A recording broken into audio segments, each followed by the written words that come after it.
The wake-up call was finding this startling statistic that web usage in the spring of 1994 was growing at 2,300% a year. Things just don't grow that fast. It's highly unusual. And that set me about thinking what kind of business plan might make sense in the context of that growth.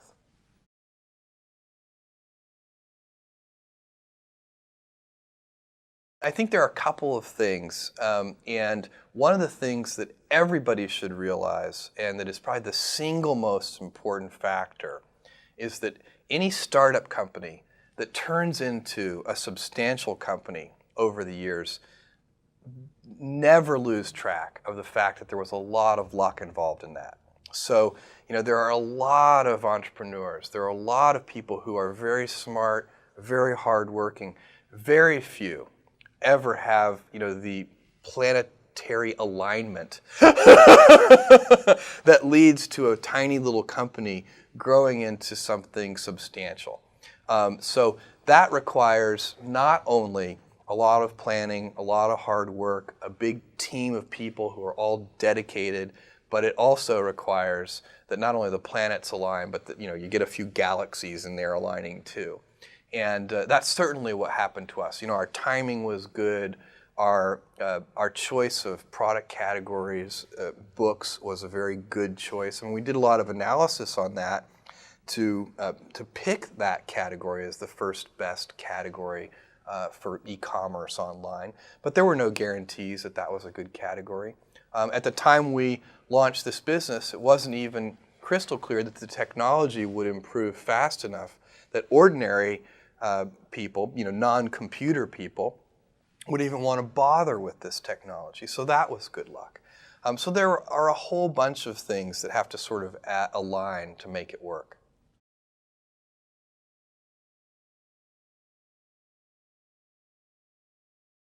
I went to my boss and said to him, I'm going to go do this crazy thing, and I'm going to start this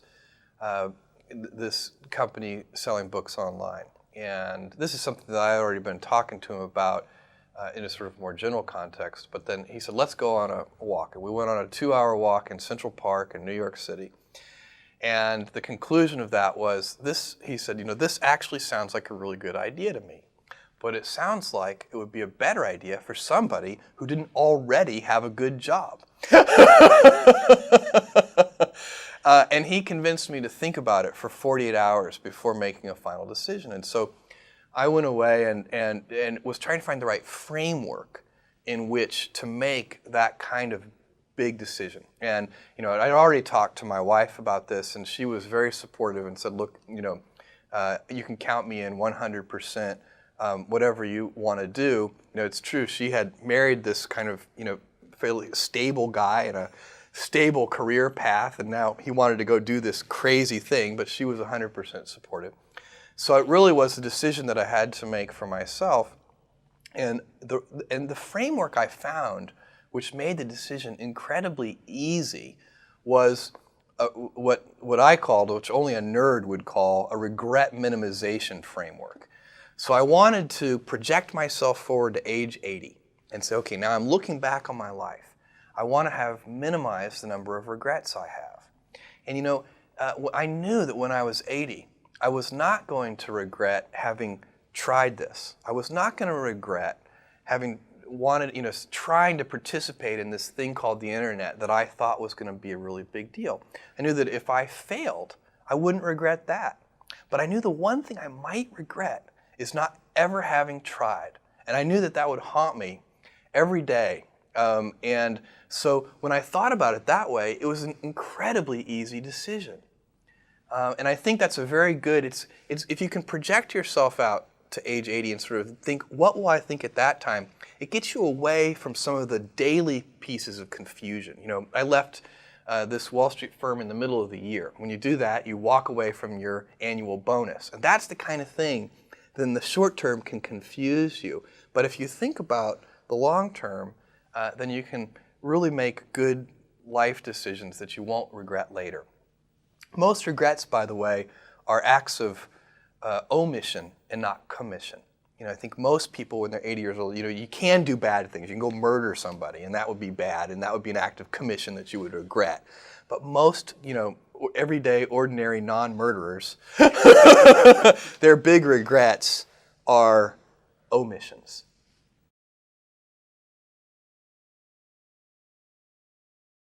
Well, that blank sheet of paper stage is one of the hardest stages, and one of the reasons it's hard is because at that stage there's nobody counting on you but yourself.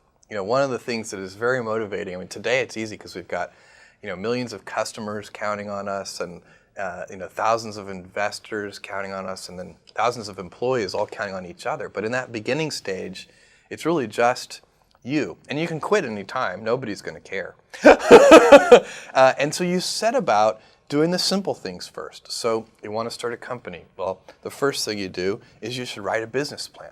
And so I did that. I wrote about a 30-page business plan. I wrote a first draft. In fact, I wrote the first draft on the car trip from the East Coast to the West Coast. And that is very helpful. Now, the business plan won't survive its first encounters with reality. It will always be different. The reality will never be the plan.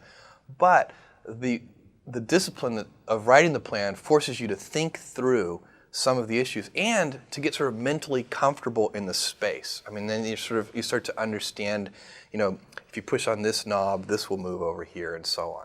And so that's the first step. Tried to get a lot of the little housekeeping details done even before we arrived in Seattle. Called an attorney, actually. I called a friend who lived in Seattle, asked could he recommend an attorney. He said yes, he recommended his divorce lawyer. But that's who we used. It was a general practitioner and a small guy, a sort of small sole practitioner. He incorporated the company. He asked me on the cell phone, what name would you like the company incorporated under? I said, Cadabra, as in abracadabra. And he said, cadaver? And I knew then that was not going to be a good name. So we went ahead and incorporated it under that name. We changed it about 3 months later. I stopped in San Francisco and interviewed vice presidents of engineering because that was going to be an important long lead time item. We needed to build the technology that would run the store.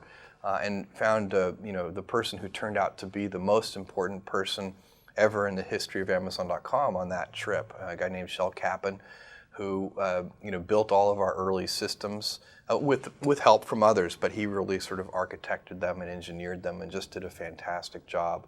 So that so the initial hiring, writing the business plan, the initial hiring, getting the company incorporated. All these are, they're very, in a way, they're sort of, simple, almost pedestrian tasks, but that's how you start, one step at a time. The first sort of initial startup capital for Amazon.com came primarily from my parents, and they invested a large fraction of their life savings in what became Amazon.com. And, that is was a very bold and trusting thing for them to do because they didn't, my dad's first question was, what's the internet? Okay, so he wasn't making a bet on this company or this concept. He was making a bet on his son, as was my mother. So, and I told them that I thought there was a 70% chance that they would lose their whole investment, which was a few $100,000. And they did it anyway, and I thought I was giving myself triple the normal odds because there's really if you look at the odds of a startup company succeeding at all, it's only about 10%. Here I was giving myself a 30% chance.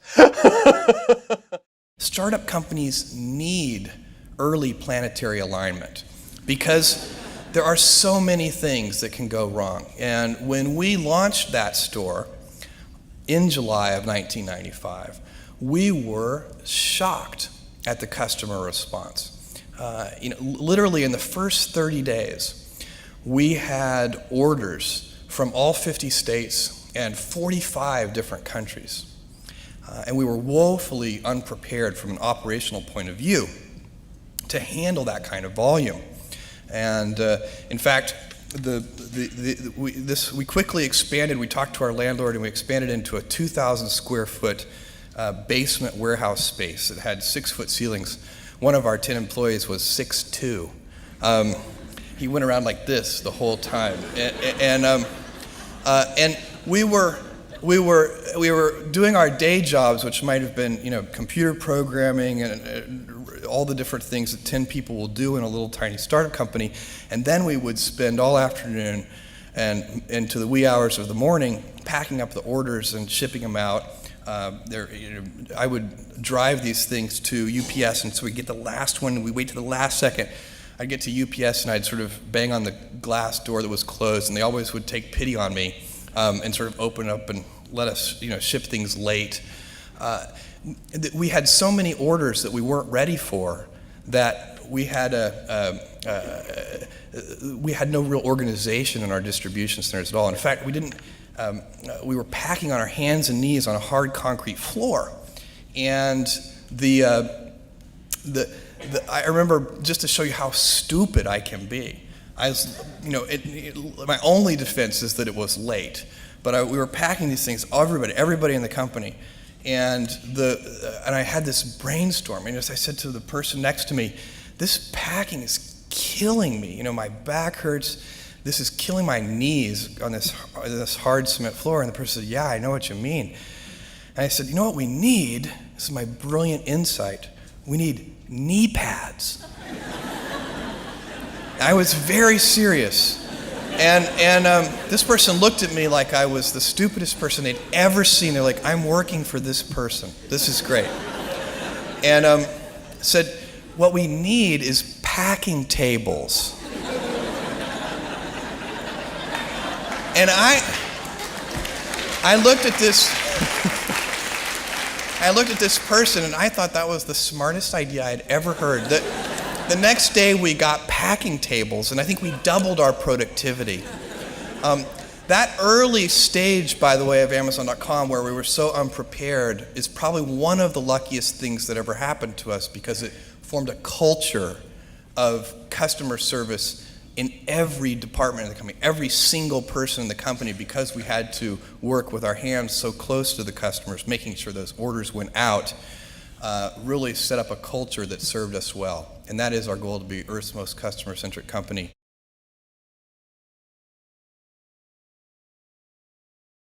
And then a second round of fundraising about a year later or so, we raised $1 million, and I had to talk to about 60 different people. This is angel investors, so venture capitalists were totally uninterested.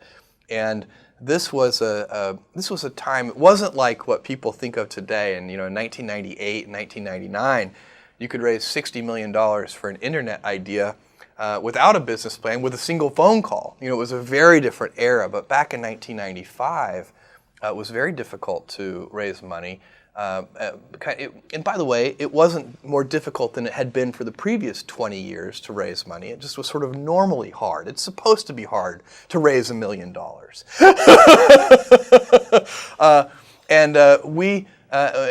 So with a lot of hard work, we raised that $1 million from about 20 different angel investors who invested about $50,000 each. And that was the original money that really funded Amazon.com.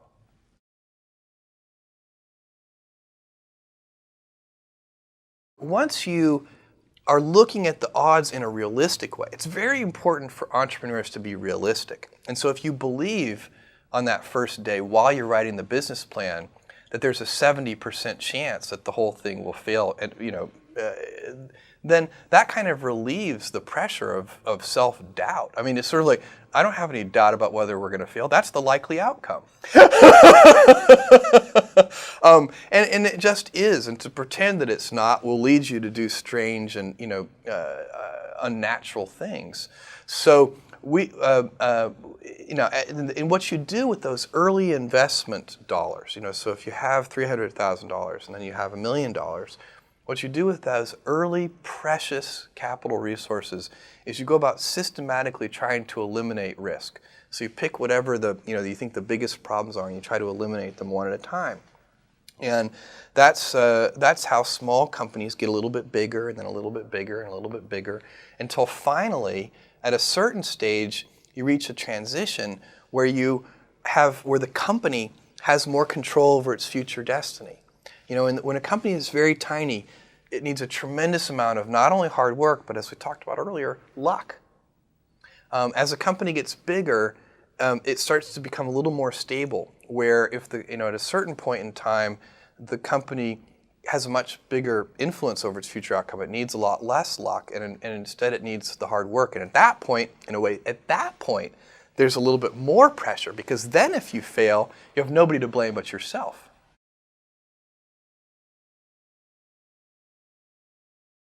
I had what I consider to be an idyllic childhood. I mean, I had two parents who loved me incredibly. I also had a tremendous amount of contact with my grandparents, my mom's parents. In fact, I spent all my summers on my grandfather's ranch, not far from where we're sitting right now, not far from San Antonio, and spent 3 months every year from the age of 4 to age of 16 working on the ranch with my grandfather, which was just an incredible, incredible experience. You know, ranchers and anybody I think who works in rural areas, they learn how to be very self-reliant, and whether they're farmers, whatever it is they're doing, they have to rely on themselves for a lot of things. My grandfather did sort of all of his own veterinary care on the cattle. We would repair the D6 Caterpillar bulldozer when it broke, and it had gears this big, We would build cranes to lift the gears out. So, and this is just a very common sort of thing that folks in faraway places do. I think it was a great experience. I remember the very first occupation I wanted to be when I think I was about 6 years old is archaeologist. And this was even, I would like to point out, it's a point of pride, pre-Indiana Jones. And then I wanted to be an astronaut. And then later, by the time I was in my high school years, I wanted to be a physicist. And then by the time I got to college, I wanted to be a computer programmer. And that's actually what I studied in school. And that's kind of what's led me along the path I'm on. I had some family role models, and I had some other people, some sort of historical role models that I really looked at too. So certainly my grandfather was a serious role model for me. I just had spent so much time. I think you learn different things from grandparents than you learn from parents. It's a great. I would encourage anybody to try to spend time not only with their parents but with their grandparents. But I also had. Two people I always would read about were Thomas Edison and Walt Disney. Those were sort of my two biographical heroes. I've always been interested in inventors and invention, and Edison, of course, just for a little kid and probably for adults too, I still feel this way at least, is not only the symbol of that, but the actual fact of that, the just incredible inventor.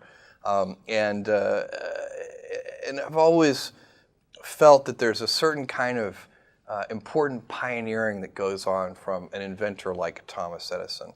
And then Disney was a different sort of thing. He also, a real pioneer and an inventor and doing new things. But it seemed to me that he had this incredible capability to create a vision that he could get a large number of people to share. Because the things that Disney invented, like Disneyland, the theme parks and so on, they were such big visions that no single individual, unlike a lot of the things that Edison worked on, no single individual could ever pull them off. And Walt Disney really was able to get a big team of people working in a concerted direction.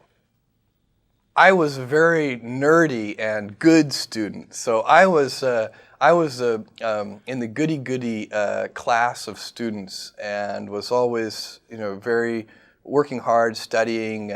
Always did my homework on time. I was a good student. I liked school. And the things I got into trouble on were, like, I lost my library privileges one time, which was really, inconvenient for me because I was actually, for laughing, I know you'll never believe this, but laughing too loudly. in the library. I've had this laugh all my life. I have no idea where it came from. There was a period where my brother and sister wouldn't go see a movie with me. It was too embarrassing. But no, I was sort of, probably unnaturally on the side of not getting in trouble. I mean, by the time I was in high school, we did some pranks type things, but they were the kind of pranks that at the end of the day, the teachers actually secretly loved, And I remember in fourth grade, we had this wonderful contest, which was, the people in the class, there was some prize, I can't remember what it was, whoever could read the most Newbery Award winners in a year. And I read through. I didn't end up winning. I think I read like 30 Newbery Award winners that year, but somebody else read more. And the standout there is the old classic that I think so many people have read and enjoyed, A Wrinkle in Time. And I just remember loving that book. Later, I was always a big fan of science fiction, even from when I was, in elementary school, reading various things, and loved, of course, The Hobbit and Tolkien's trilogy that follows on from that. And this little town where my grandfather lived in the summers, where I spent my time in the summer, had a tiny little Andrew Carnegie style library where all the books had been donated from the local citizens.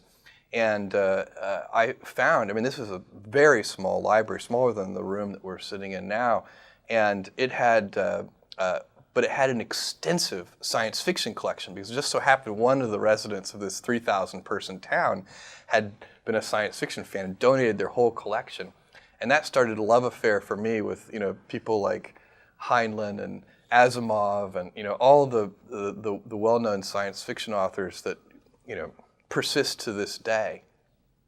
My math teacher in either fourth or fifth grade, I can't remember, Mrs. McInerney, she had a big influence on me. My calculus teacher in high school, Mr. Moore, he had a big influence on me. Mrs. Delchamps, who taught chemistry in high school, Mrs. Rule, who taught physics.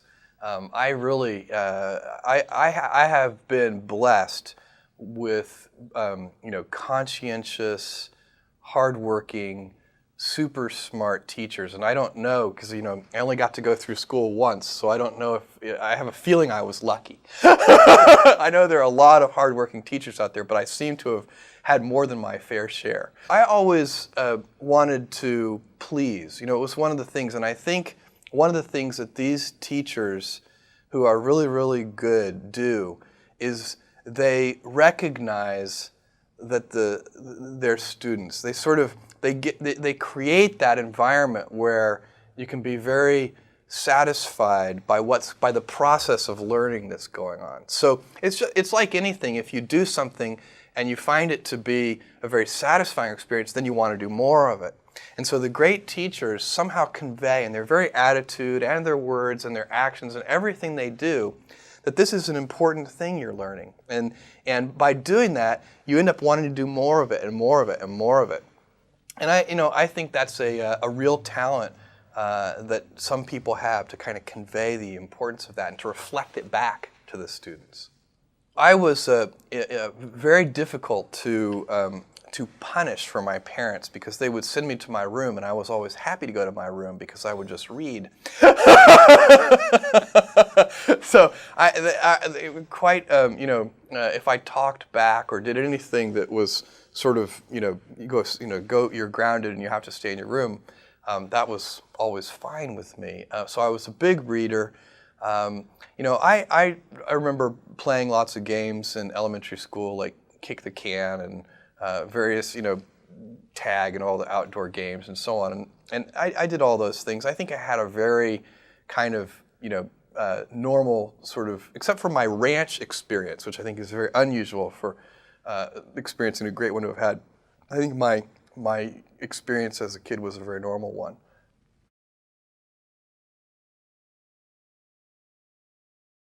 I was 5 and 6 years older than them. So, now that I'm 37 years old. It's like we're of the same generation. When I was 15 and they were 10 and 9, I had no time for them whatsoever.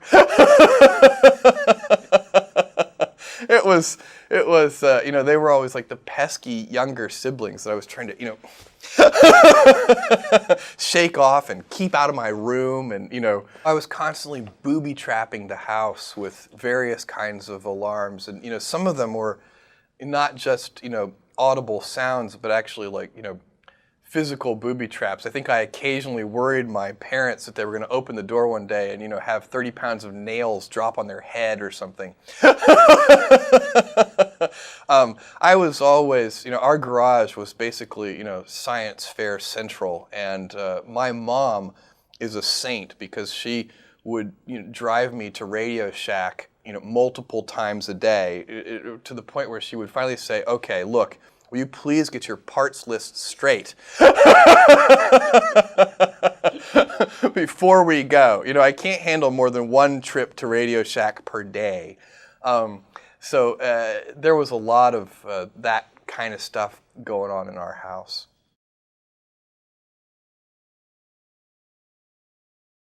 I went to Princeton primarily because I wanted to study physics. And it's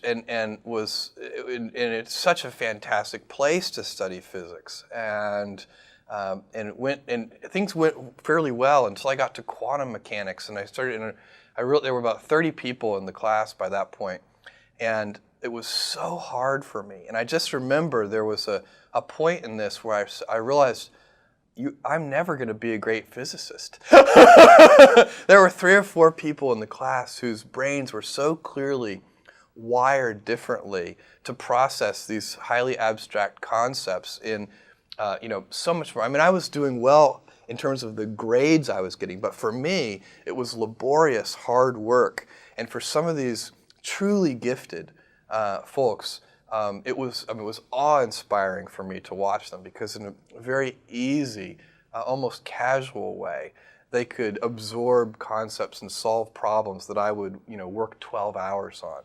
And it was a wonderful thing to behold. At the same time, I had been studying computer science and was really finding that was something where I was drawn to that more and more. And that turned out to be a great thing. So I found one of the great things Princeton taught me is that I'm not smart enough to be a physicist.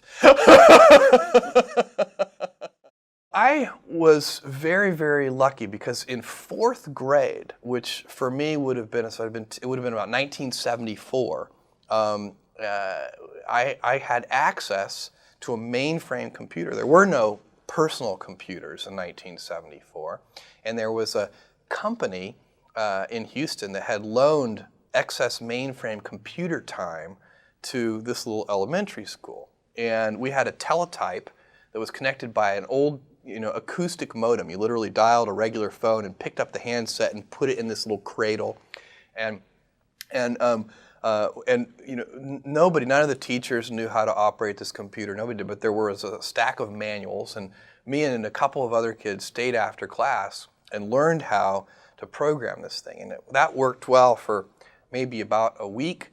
And then we learned that the mainframe programmers in some central location somewhere in Houston had already programmed this computer to play Star Trek. And from that day forward, all we did was play Star Trek.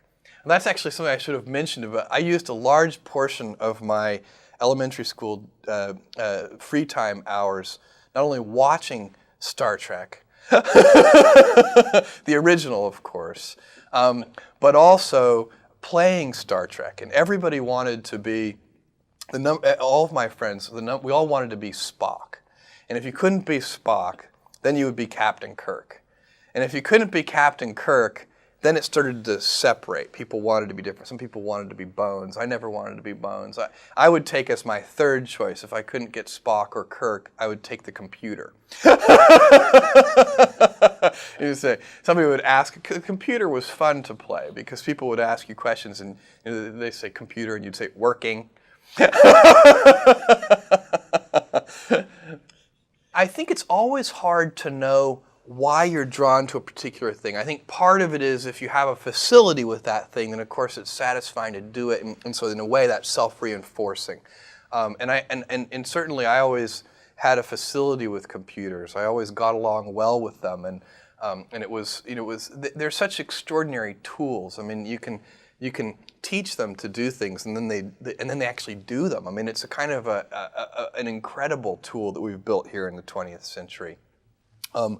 And that was a love affair that really did start in 4th grade. And then by the time I got to high school, I think when I was in 11th grade, I got an Apple II Plus, and continued fooling around with computers. And then by the time I got to Princeton, I was taking all the computer classes, and actually not just learning how to hack, but learning about algorithms and some of the mathematics behind computer science. And it's fascinating. I mean, it's really a very involving and fun subject.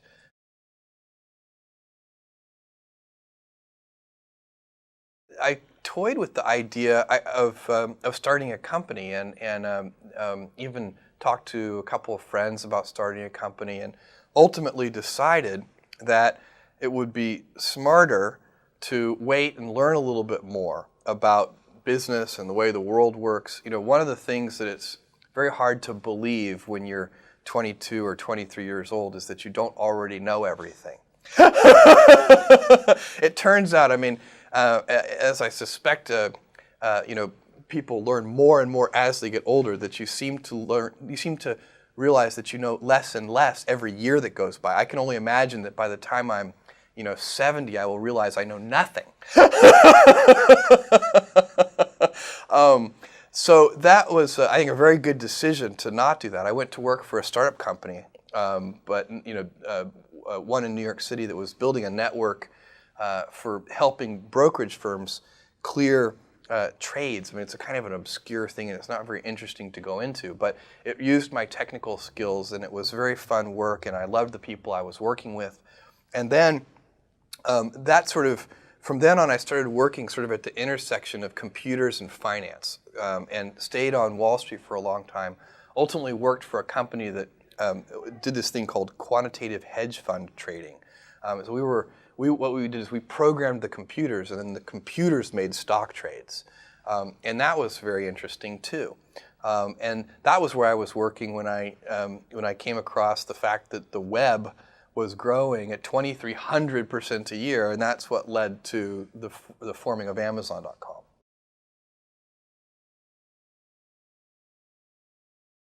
I think the internet in general, Amazon.com in particular, this is still chapter 1. So you're sort of asking me about my story, and it's still sort of the very beginning.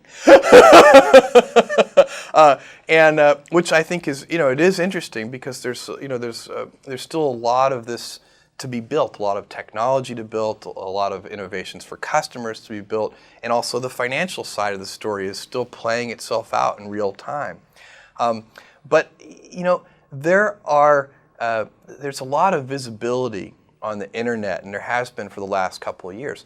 The first 4 years of the company, we sort of worked in relative obscurity, and it was we always had lots of supporters, and we always had lots of skeptics. And that's still the same today. It's just that the level of visibility is so much higher. So, if you look at the 6 years that we've been doing business so far, exactly one of those 6 years, we were not the underdog, and that was 1999. And that was the weird year for us. Now it's much more normal. It's more what we're used to. At this point in time, we haven't built a lasting company yet. We still have a tremendous amount of hard work ahead of us. But we have all of the assets in place now. We have eliminated the necessity for the luck that a startup company requires. And now, our future is in our own hands as a team and as a company. We have so many smart people. We have so many customers who treat us so well. And we have the right kind of culture that obsesses over the customer. If there's one reason we have done better than most of our peers in the internet space, over the last 6 years, it is because we have focused like a laser on customer experience, and that really does matter. I think in any business, it certainly matters online, where word of mouth is so very, very powerful. You know, if you make a customer unhappy, they won't tell 5 friends, they'll tell 5,000 friends. So we are at a point now where we have all of the things we need to build an important and lasting company. And if we don't, it will be shame on us. I think in my particular case, I laugh a lot. So it is, you know, there are, I think stress, you can be, I think one of the things that's very important to note about stress is that stress primarily comes from not taking action over something that you can have some control over. So if I find that some particular thing is causing me to have stress, that's a warning flag for me. What it means is there's something that I haven't completely identified, perhaps in my conscious mind, that is bothering me, and I haven't yet taken any action on it. I find as soon as I identify it and make the first phone call or send off the first email message or whatever it is that we're going to do to start to address that situation, even if it's not solved, the mere fact that we're addressing it dramatically reduces any stress that might come from it. So stress comes from ignoring things that you shouldn't be ignoring, I think in large part. So stress doesn't come, people get stress wrong all the time, in my opinion. Stress doesn't come from hard work, for example. You know, you can be working incredibly hard and loving it. And likewise, you can be out of work and incredibly stressed over that. So, and likewise, if you kind of use that as an analogy for what I was just talking about, if you're out of work, but you're going through, a disciplined approach of, a series of job interviews and so on and working to remedy that situation, you're going to be a lot less stressed than if you're just worrying about it and doing nothing.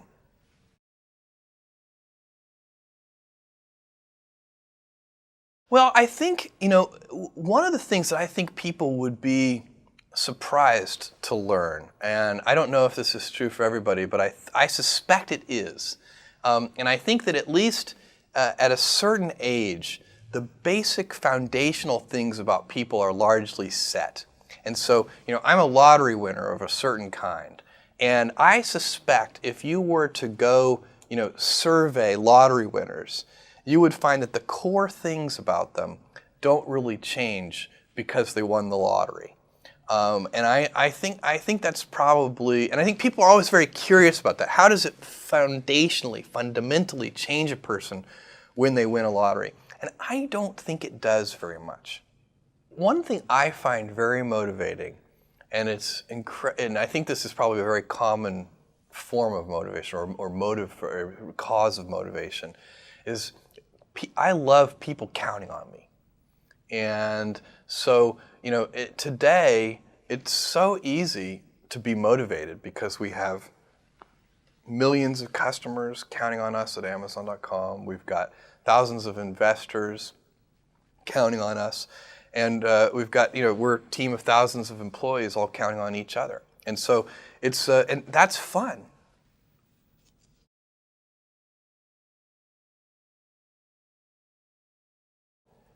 Do something you're very passionate about, and don't try to chase what is kind of the hot passion of the day. I think we actually saw this, I think you see it all over the place in many different contexts, but I think we saw it in the internet world quite a bit, where at the sort of peak of the sort of internet mania in, say, 1999, you found people who were very passionate about something. They kind of left that job and decided, I'm going to do something in the internet because it's it was almost like the the 1849 gold rush in a way. I mean, you find that people, if you go back and study the history of the 1849 gold rush, you find that at that time everybody who was within shouting distance of California was, they might have been a doctor, but they quit being a doctor and they started panning for gold. And that almost never works. And even if it does work, according to some metric, financial success or whatever it might be, I suspect it leaves you ultimately unsatisfied. So you really need to be very clear with yourself. And I think one of the best ways to do that is this notion of projecting yourself forward to age 80, looking back on your life and trying to make sure you've minimized the number of regrets you have. That works for career decisions. It works for family decisions. Do you want? I have a 14-month-old son, and it's very easy for me to, if I think about myself when I'm 80, I know I want to watch that little guy grow up. And so I don't want to be 80 and think, shoot, I missed that whole thing and I don't have the kind of relationship with my son that I wished I had, and so on and so on. So if you think about that, so I guess another thing that I would recommend to people is that they always take a long-term point of view. And I think this is something about which there's a lot of controversy. There's a lot of people, and I'm just not one of them, believe that you should live for the now. I think what you do is you think about the great expanse of time ahead of you and try to make sure that you're planning for that in a way that's going to leave you ultimately satisfied. So this is the way it works for me. And I mean, everybody needs to find that for themselves. So I think there are a lot of paths to satisfaction, and you need to find one that works for you.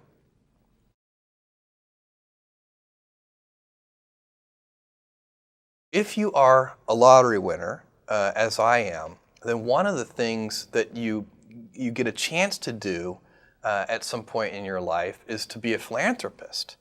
And I didn't grow up hoping, boy, maybe I'll be a philanthropist one day. That wasn't ever on my list of, archaeologist, astronaut, those things I wanted to be. Physicist, I never. I think in large part because I never expected to have the means to be a philanthropist. But I think that if you win a lottery of this kind of size, that one of the things that over time you have an obligation to do is to think about the ways that wealth can be used in a highly leveraged way. I also think, by the way, it's really easy to give away money in highly unleveraged ways where it's just a waste of money. And I suspect that it takes as much sort of time, energy, focus, and hard work to effectively give away money as it does to get it in the first place.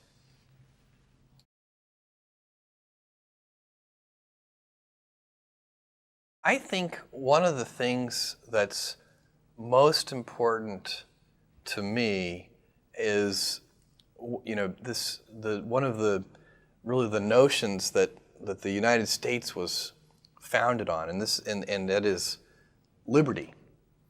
So it's a very difficult thing. I mean, there's lots of very interesting stuff to think about in this regard, and it just so happens that a free market economy, sort of a capitalist system, which has a lot of liberty mixed in with it, that we all get to decide, how we're going to go about making our own living and so on, that happens to also be a very effective way of deploying an economy, so that you get an economy which mostly makes sense. Things mysteriously, because of that invisible hand, tend to work out. I remember there was a time, I may have these statistics slightly wrong, that a few years ago there was a heat wave in the South that killed 3% of chickens. And I think egg prices doubled because there were 3% fewer chickens. So that means that the number of chickens is roughly right, even though there's nobody deciding how many chickens there should be.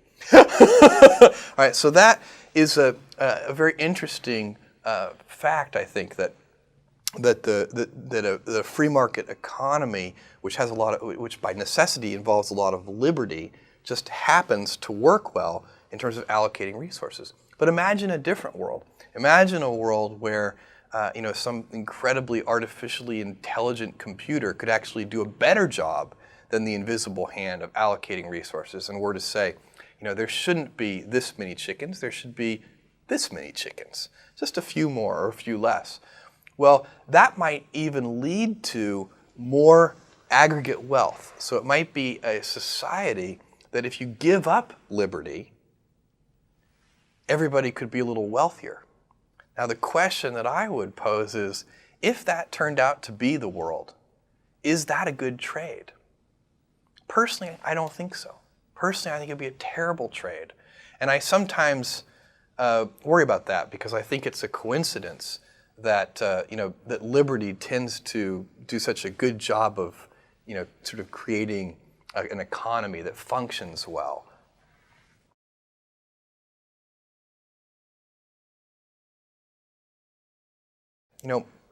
If you look over long periods of time, look over hundreds of years, and look at the average sort of life cycle of a new technology, what you find is that it's getting compressed and compressed and compressed. So the rate of change is getting faster and faster. Every decade that goes by, there are sort of more important discoveries per unit time than there were in the previous decade. And a lot of these discoveries tend to have two uses. I mean, technologies tend to be agnostic with respect to whether they can be used for good or used for evil.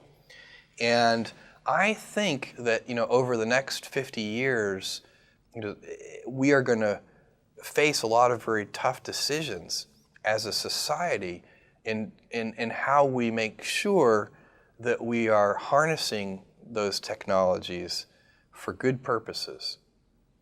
I think liberty, giving people the freedom to, as long as they're not hurting somebody else, do what they want, is super important. I think it's the core essence of the American dream. And I think at times we as a people get confused about it. I mean, I think one of the things that you see come up in various places, and people talk about it under different labels. Sometimes they talk about it as a lack of personal responsibility and other kinds of labels. But what it really is I think people should carefully reread the first part of the Declaration of Independence, because I think sometimes we as a society start to get confused and think that we have a right to happiness.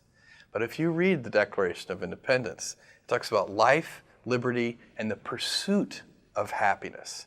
Nobody has a right to happiness. You should have a right to pursue it, and I think the core of that is liberty.